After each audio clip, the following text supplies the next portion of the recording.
This episode of the Goode Health Podcast is brought to you by W Wellness, my go-to online store for practitioner quality supplements. W Wellness is all about quality you can trust. Every product is carefully curated, third-party tested, and made in therapeutic doses. So you know you're getting exactly what your body needs without the fillers or the fluff. To help you get started, I've put together a free nutritionist recommended supplements guide with my top picks for different health goals, all available from W Wellness. And of course, you can use my code Nicole20. You can download the guide right now for free via the link in the show notes and start building your supplement toolkit with confidence. Now let's jump straight into this week's episode.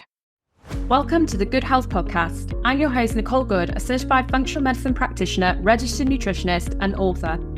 In this podcast, we delve into the world of energy and immune health and wellness with positivity, from optimal health and energy to stress and burnout, right through to immune conditions such as thyroid and autoimmune disease.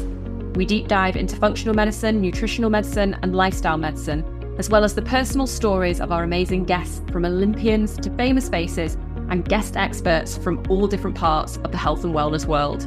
It's time to stop letting your health hold you back and become the optimal version of you. Don't forget to come and join the conversation on Instagram at good_health, that's GOODE, or visit the website NicoleGoodeHealth.com to find out more. Welcome back to the Goode Health Podcast. Today we're diving into one of the most talked about and often misunderstood supplements out there, probiotics. Gut health is at the core of so many areas of well-being, from digestion and immunity to hormones and even mood. And probiotics are often the very first supplement that people ask me about. But with so many different options and plenty of myths out there, it can be really hard to know what actually works. I'll be breaking down the science, the pros and cons, some common myths, and how to choose a probiotic that's genuinely worth your investment. And of course, I'll also share some of my favourite products that I recommend in clinic. Everything that I discussed today is available through the W Wellness platform, that's www.wellness.co.uk, and you can use my code Nicole20 for a discount on your order. And with that, let's get into today's episode. So why does gut health matter? When we talk about gut health, it's easy to think purely about digestion, bloating, constipation, or IBS-type symptoms. But the gut is so much more than a digestive tube. It's often called the second brain because of the sheer number of processes it influences throughout the body. Around 70 to 80% of your immune system sits in the gut. Specialized immune cells constantly interact with the bacteria that are living there, learning to distinguish between what's safe and what's a threat. And when the gut microbiome is balanced, that communication is clear and effective. But when the balance is disrupted, a state known as dysbiosis, the immune system can become confused. And that's when we start to see more frequent infections or food intolerances, and in some people, even the development of autoimmune conditions. The gut also has a profound effect on energy levels. Every single one of our trillions of gut microbes help us to extract nutrients from food and produce short-chain fatty acids, like butyrate, that feed our mitochondria, which are the powerhouses of our cells. A healthy gut literally fuels our energy production. Dysbiosis, on the other hand, can mean that nutrients aren't properly absorbed, which leads to fatigue and low resilience. Then there's the gut hormone connection. Gut bacteria play a role in regulating estrogen levels through something called estrobolome, a collection of microbes that produce enzymes affecting how estrogen is metabolized and recycled. If it's out of balance, estrogen can either be cleared too quickly or can be recirculated excessively. That can lead to symptoms like PMS, heavy periods, mood swings, or worsening of perimenopausal changes. Cortisol, our main stress hormone, also interacts with the gut. Chronic stress can actually alter the microbiome, and changes in the microbiome can feed back into the stress response. It's a two-way street. And of course, we can't forget the gut-brain axis. The gut produces around 90% of the body's serotonin, which is one of our key mood-regulating neurotransmitters, along with GABA, dopamine, and other brain chemicals. These are carried along the vagus nerve, the direct communication line between the gut and the brain. And this is why gut imbalances are so closely linked to mood disorders, anxiety, and brain fog. So when we say that gut health is foundational, it's because it touches every major system in the body: immunity, energy, hormones, mood, the brain. And supporting the microbiome isn't just about avoiding digestive discomfort. It's about creating resilience and balance across the whole body. And probiotics, when chosen wisely, can be one of the tools to help get us there. So one of the questions I get asked most in clinic is, should I be taking a probiotic? And it's a really interesting question because while probiotics have exploded in popularity over the past decade, there's still a lot of confusion around what they can and can't do. At its simplest, a probiotic is a live microorganism which, when consumed in adequate amounts, confers a health benefit on the host, in other words, on us. That's the World Health Organization's definition. But of course, the nuance lies in what those health benefits actually look like and which strains are capable of delivering them. What many people don't realize is that probiotics are strain-specific, not just species-specific. So for example, saying I take lactobacillus is like saying I drive a car. Yes, it tells me the broad category, but it doesn't tell me whether you're in a tiny hatchback or in a high-performance sports car. Different strains within the same species can have completely different effects in the body. One strain might help with diarrhea after antibiotics, another with vaginal health, another with reducing allergy risk in infants. And this is why one-size-fits-all probiotics are rarely as effective as people hope. Another important distinction is between probiotics and prebiotics. Prebiotics are the fibers that feed your gut bacteria, things like inulin, resistant starch, and certain polyphenols. Without prebiotics, probiotics can struggle to survive or colonize effectively. And then we have postbiotics, which are the beneficial metabolites produced when probiotics and other gut microbes ferment fiber, compounds like butyrate that regulate inflammation, energy, and even gene expression. Together, this ecosystem of probiotics, prebiotics, and postbiotics is what truly drives gut resilience. I often explain to clients that probiotics aren't a magic bullet. They're more like adding beneficial new plants into a garden. But if the soil is poor quality or you never water the garden, those plants won't thrive. Similarly, if your diet is low in fiber, high in ultra-processed foods, or if stress and toxins are overwhelming the system, probiotics alone won't be enough. But when the foundations are in place, probiotics can be incredibly powerful. They've been studied in conditions ranging from IBS to ulcerative colitis, eczema, depression, and even weight management. And while the research is still evolving, the evidence increasingly shows that targeted probiotic strains can influence not just digestion, but immunity, hormone balance, and brain function. So when clients ask me, should I be taking a probiotic? My answer is always, it depends on your health history, your symptoms, and your goals. The right probiotic in the right person can be transformative. The wrong one can do very little. It can actually even cause discomfort.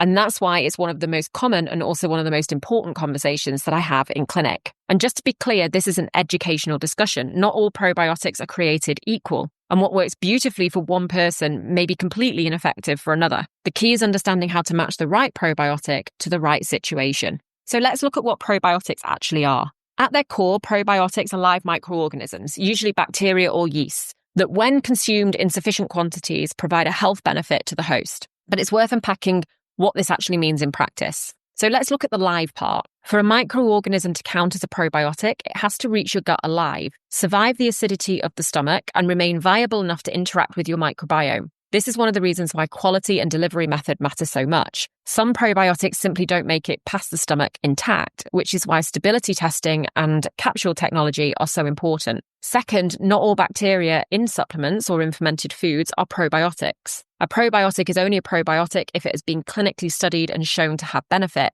That benefit might be reducing diarrhea after antibiotics, lowering inflammation in irritable bowel syndromes, or even improving mood by influencing neurotransmitter pathways. Each strain has a different capability, and the benefits cannot be assumed to apply across the board. Third, probiotics don't work by permanently colonizing the gut, as many people believe. Most pass through within days to weeks. Their benefits come from the way they interact with your existing microbiome and with the immune cells in the gut lining. So think of probiotics less like settlers and more like visiting specialists.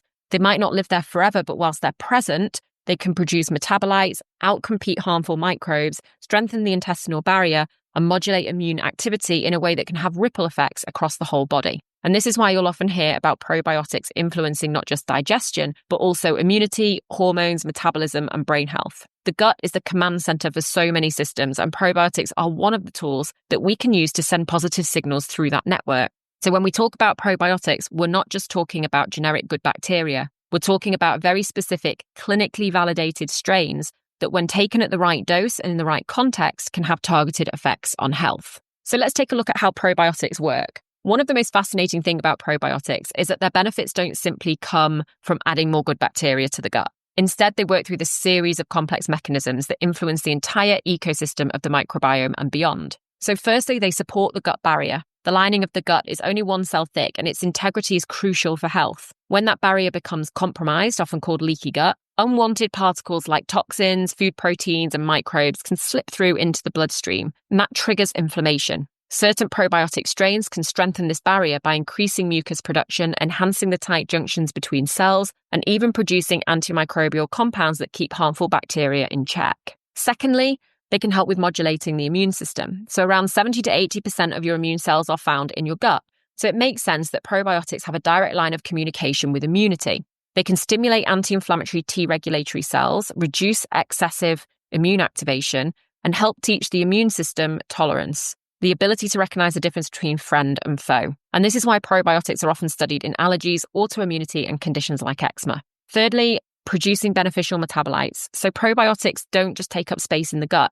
They actively produce compounds that influence our biology. For example, some generate short-chain fatty acids like butyrate, which feed the cells lining the colon and regulate inflammation. Others produce vitamins such as vitamin K and certain B vitamins, and some strains even influence the production of neurotransmitters like serotonin and GABA, helping to regulate mood and sleep. Fourth is looking at balancing that microbiome. Think of probiotics as crowd control in the microbiome. By competing for nutrients and binding sites on the gut lining, they make it harder for harmful microbes like Clostridium difficile or pathogenic E. coli to overgrow. This balancing effect helps stabilize the entire microbial community, keeping diversity intact and supporting resilience against infections or dysbiosis. And fifth, we have to mention the systemic effects beyond the gut, because what's truly remarkable is that these local actions in the gut can have that ripple effect across the whole body. By calming inflammation, balancing immune signaling, and producing beneficial metabolites, probiotics can influence hormone metabolism, skin health, metabolic function,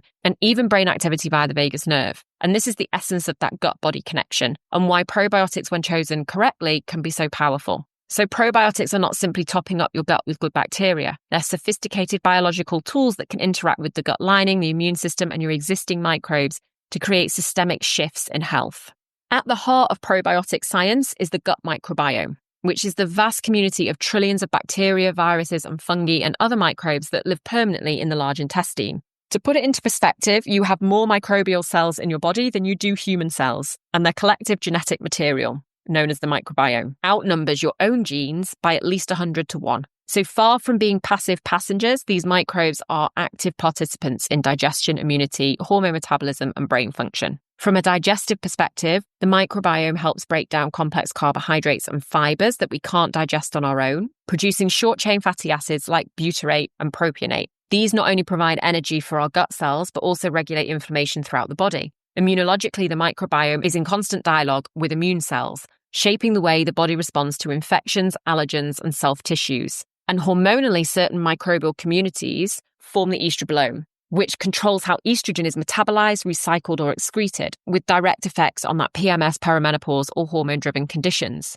But here's the key. Not all probiotics influence the microbiome in the same way, as we've already seen. Different strains carry unique properties. For instance, Lactobacillus rhamnosus, GG, has been shown to reduce antibiotic-associated diarrhea, while Bifidobacterium infantis can ease symptoms of IBS. Saccharomyces boulardii, which is a beneficial yeast, is effective for preventing traveler's diarrhea and restoring gut balance after antibiotics, or for helping to increase secretory IgA, which is one of the first molecules of our immune system. These effects are strain-specific, meaning you can't assume another random lactobacillus or bifidobacterium will do the same thing. This is why the phrase "I'm taking a probiotic" is far too general to be meaningful. It's like saying I'm taking medicine without specifying which kind. Benefit depends entirely on the species, the strain, the dose, and even the delivery method. High-quality probiotics list all of this information clearly on the label, whereas cheaper or less transparent brands often do not. So while the microbiome as a whole is critical for digestion, immunity, hormone balance, and more, the specific strains we supplement with determine whether we see targeted, clinically proven benefits, or whether we're just swallowing bacteria without any real effect. This episode is all about probiotics, so it feels like the perfect time to highlight some of my favourite options from W Wellness, who are kindly sponsoring this series. One of the reasons I love W Wellness is that every supplement has been carefully selected for quality, clinical backing, and transparency, which is so important when it comes to probiotics, because as we've just discussed, not all of them are created equal. Whether you're looking for a broad spectrum probiotic to support everyday gut health, a targeted strain, or a liquid formula that delivers live bacteria straight to the gut, W Wellness has a curated range that I trust and recommend in clinic. Stay tuned to find out which are my favourite probiotics, and you can also explore the full probiotic collection over at wwellness.co.uk. And don't forget to use my code Nicole20 for 20% off your order. Now let's get back to the episode. So now let's take a look at the pros of probiotics. So firstly, we've got digestive support. One of the most established benefits of probiotics is their role in digestive health. Research consistently shows that targeted strains can ease symptoms of irritable bowel syndrome, including bloating, abdominal pain, constipation, and diarrhea. For example, Bifidobacterium infantis has been studied for reducing abdominal pain and bowel irregularities in IBS patients, while Lactobacillus plantarum is known for helping with bloating and flatulence. Probiotics can also support recovery from antibiotic-associated diarrhea, where the gut's natural balance has been disrupted. Lactobacillus rhamnosus GG and Saccharomyces boulardii are two of the best studied strains here, with multiple trials showing that they significantly reduce the risk of diarrhea when taken during or after antibiotic use. For constipation, strains like Bifidobacterium lactis, BB12, have been shown to improve stool frequency and consistency. Secondly, we have to look at that immune resilience, because around 70 to 80% of that immune system is located in the gut, and it makes sense that probiotics can strengthen immunity. Certain strains stimulate immune cells, such as macrophages and natural killer cells, while others help regulate the production of anti-inflammatory cytokines. This immune modulating effect is particularly valuable in reducing the frequency and duration of common colds and respiratory infections. Certain strains have been shown in both adults and children to help have fewer sick days and milder symptoms when they do get sick. Probiotics also help restore balance after infections or antibiotic use, ensuring the immune system isn't left vulnerable. Thirdly, we've got to look at probiotics and the crucial role that they have in maintaining vaginal health, particularly by supporting the natural dominance of lactobacillus species in the vaginal microbiome. When these beneficial bacteria are reduced, often due to antibiotics or hormonal changes or lifestyle factors, women may experience recurrent thrush, bacterial vaginosis, or urinary tract infections. Supplementing with certain strains of lactobacillus has been shown to restore balance and reduce recurrence rates. By keeping that vaginal environment slightly acidic, these strains create conditions that are unfavorable for pathogenic bacteria and yeast and act as a natural line of defense. Then we've got to look at the gut-skin axis. This is another area where probiotics show promise. Dysbiosis in the gut has been linked with skin conditions like acne, eczema, and rosacea. By calming systemic inflammation and strengthening the gut barrier, probiotics can indirectly improve skin resilience. Clinical trials have shown benefits of probiotics such as Lactobacillus rhamnosus GG for reducing eczema risk in infants and Lactobacillus paracasi for improving skin barrier function and hydration in adults. Probiotics may also reduce oxidative stress and modulate sebum production, both of which are relevant in acne management. And finally, probiotics are increasingly recognized in their influence on the gut-brain axis.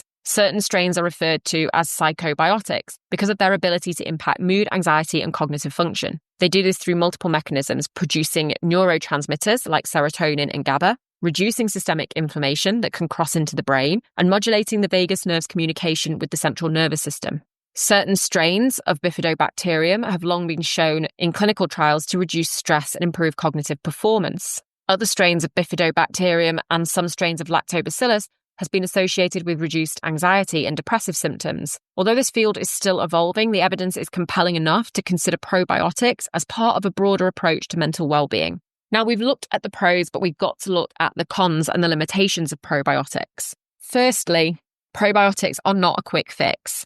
One of the biggest misconceptions about probiotics is that they work instantly, like taking a painkiller for a headache. And in reality, probiotics need time to interact with the gut microbiome and the immune system, and their effects are often subtle and cumulative. Clinical studies show that meaningful changes may take weeks, sometimes months to appear, and they work best when combined with dietary and lifestyle foundations such as fiber intake, stress management, and quality sleep. Without these, the benefits of probiotics are often limited. Secondly, some possible digestive discomfort. For some people, especially those with significant dysbiosis or conditions like SIBO, small intestinal bacterial overgrowth, introducing probiotics can actually cause short-term side effects such as bloating, gas, or cramping. This doesn't mean probiotics are bad, but it does highlight the importance of choosing the right strain and starting at the right dose. In sensitive cases, introducing probiotics too quickly can make symptoms worse before they get better, or they may not be appropriate at all given the gut environment. And it may be that we need to wait until that is more balanced. Thirdly, not all probiotics survive the journey through the gastrointestinal tract.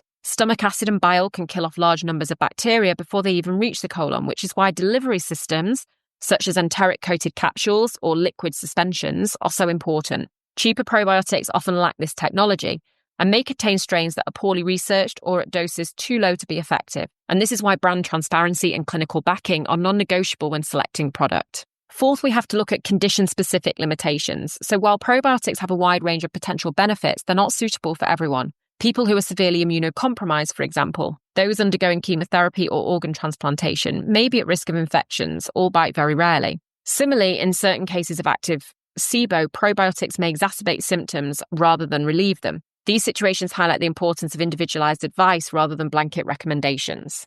And finally, it's worth stressing again that probiotics are strain-specific. Taking a random blend without understanding what it does is unlikely to bring the desired results. For example, the strain that helps prevent antibiotic-associated diarrhea isn't the same as the one that improves IBS, and neither may either have an effect on skin or mood. And this is why evidence-based strains matter, and why working with a practitioner or choosing from a curated range like W Wellness do makes all the difference.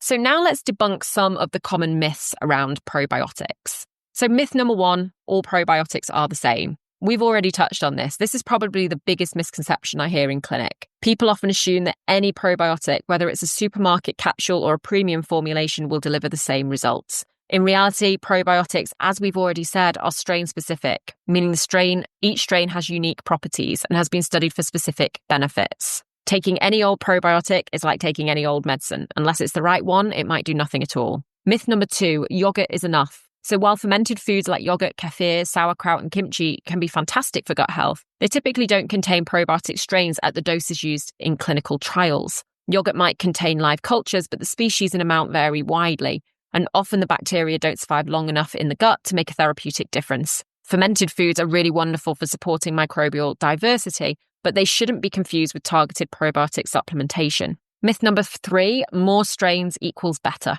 It's tempting to think that a probiotic with 20 or 30 strains is automatically superior, but more isn't always better. What matters is the specificity and dose of each strain, not the length of the ingredient list. In fact, some blends throw together multiple strains without strong evidence, diluting the dose of each and reducing effectiveness. A high-quality single-strain probiotic with solid clinical backing may actually be far more effective than a mega mix of poorly studied strains. Myth number 4, you have to take probiotics forever. Another common worry I hear is that once you start probiotics, you'll become dependent on them. This just simply isn't true. Most probiotics don't permanently colonize the gut. They exert their effects while passing through, acting a bit like those visiting specialists. For some conditions, short-term use can be transformative, such as taking Saccharomyces boulardii after antibiotics or while traveling. For others, like chronic IBS or immune support, longer use may be appropriate, but it's about context and goals and not lifelong dependency. Myth number 5, probiotics can fix a bad diet. This is never the case. It's really important to say that probiotics are not magic bullets, and they cannot undo the effects of a low-fiber, ultra-processed diet, high stress, or poor sleep. Probiotics need the right environment to thrive, which means feeding your microbiome with the prebiotic fibers, colourful plant foods, and polyphenols. Think of probiotics as the specialist, but the day-to-day team is still your broader diet and lifestyle. So with all of this being said, how do you choose a good probiotic? With so many probiotic products on the market, it can feel overwhelming to know which ones are genuinely effective and which are little more than marketing. So here are the key factors I guide clients through when selecting a high-quality probiotic. Firstly, clinically researched strains. The first thing is to check whether the strains used are backed by clinical evidence. A label that simply says lactobacillus or bifidobacterium isn't enough. It should include the strain designation, such as Bifidobacterium infantis 35624. Those letters and numbers after the species name are what identify the exact strain used in research. Without that, there's no way of knowing whether the product contains the version that has been shown to deliver results. Secondly, adequate dosing. Probiotics are measured in colony-forming units, CFUs, which reflect the number of live microorganisms per dose. Effective probiotics typically contain billions of CFU. But again, this isn't a case of the higher the better. The effective dose depends on the strain and the condition being targeted. For example, studies on antibiotic-associated diarrhea often use doses of around 10 to 20 billion CFU per day, while certain immune or skin-related strains may be effective at lower doses. The important thing is that the dose matches what has been shown to work in the research. 3 is that delivery system and survivability. One of the biggest challenges with probiotics is ensuring that bacteria survive the harsh journey through the stomach acid and the bile. So look for products that use enteric-coated capsules, microencapsulation, or liquid suspensions that deliver live bacteria directly to the gut. Simprove, for example, is a water-based liquid that allows bacteria to bypass the stomach acid intact. Without good delivery technology, even the best strains can be destroyed before they reach their destination.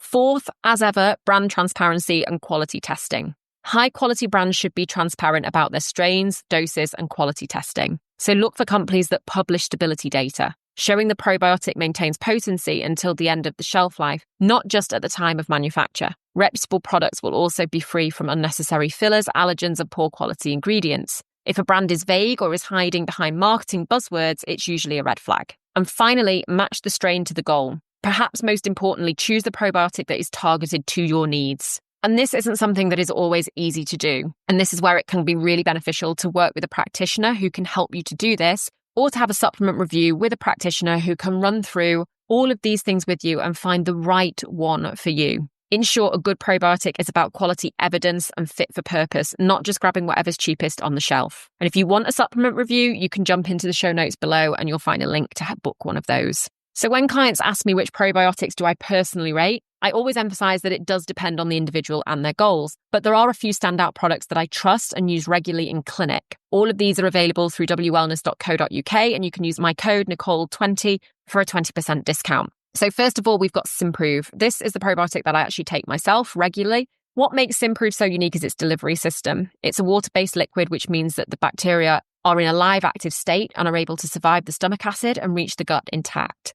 Clinical trials have shown Simprove's effectiveness in conditions like IBS, and for me, its strength lies in both its survivability and its ability to make a noticeable difference in gut function. Secondly, I love the Alvi Skin Biotic. I love this one for the gut-skin connection. We know that skin health often mirrors gut health, and the specific strains in this product have been chosen for their role in reducing inflammation and supporting skin barrier function. It's a brilliant option for clients who are struggling with acne, rosacea, or eczema, where balancing the microbiome can help calm the skin from within, or even if you're just looking to improve your skin. Third, we've got the Naked Pharmacy Gut Love. This is one of my favorite multitasking probiotics. It contains clinically researched strains, but also adds in botanicals like slippery elm, which help to soothe the gut lining. So for clients who have both microbial imbalance and digestive discomfort, this dual action can be particularly supportive. It's evidence-based, but with that added therapeutic edge that makes it more than just a probiotic. And fourth, the Inessa Advanced Daily Biotic. This product contains Lactobacillus rhamnosus GG, which I use a lot in clinic, and it's one of the most studied probiotic strains worldwide, with benefits ranging from immune resilience to digestive support. It's an excellent all-rounder. The only caveat here is that this particular one also contains lemon balm, which isn't suitable for people with thyroid conditions. So it is one that I do recommend selectively depending on the client's health profile. And this is where it can be really beneficial to work with a practitioner. Each of these products is part of the curated range at W Wellness, and I trust them because they combine that clinical evidence with quality and transparency. You can explore all of these via wwellness.co.uk, and don't forget to use my code Nicole20 for 20% off. The links to all these products are in the show notes below. So let's recap what we've covered today. We started by looking at why gut health is so foundational, influencing not just digestion, but also immunity, energy, hormones, and even mood. We explored what probiotics actually are, how they work in the body, and why not all strains are created equal. From there, we talked through the many evidence-backed benefits, from digestive support in IBS to antibiotic recovery to immune resilience, vaginal and skin health, and even mood and mental well-being. But we also highlighted the limitations. Probiotics are not quick fixes. They work best alongside diet, lifestyle, and stress management, and not every product on the shelf delivers on its promises. Quality, strain specificity, and survivability matter. I also shared some of my favorite probiotic products, all available from W Wellness, from Simprove, which I take myself, to targeted blends for skin, gut discomfort, and everyday resilience. Thank you for joining me today in this deep dive into probiotics. I hope it's given you clarity on how to approach them, what to look for, and how they can support your overall health. If you would like some support with this, you can book a supplement review at the link in the show notes below. On this call, you'll get a review of your health, your goals, and we can advise you on which supplements would be best for you to take. As always, I'll link everything mentioned in the show notes so that you can dive deeper. Until next time, take care of your gut. It really does take care of you. I hope you enjoyed today's episode of the Goode Health Podcast. Do share the episode with anyone you think it may benefit, and help us to spread the word on all things health and wellness by rating, liking, or subscribing to the podcast. If you want more, you can listen to more episodes on your favourite podcast app, or sign up to my newsletter for all my favourite tips, tricks, health advice, brands, recipes, and more at nicolegoodehealth.com/newsletter. Have a lovely week. Don't forget to hit subscribe, and I'll see you on the next episode of the Goode Health Podcast.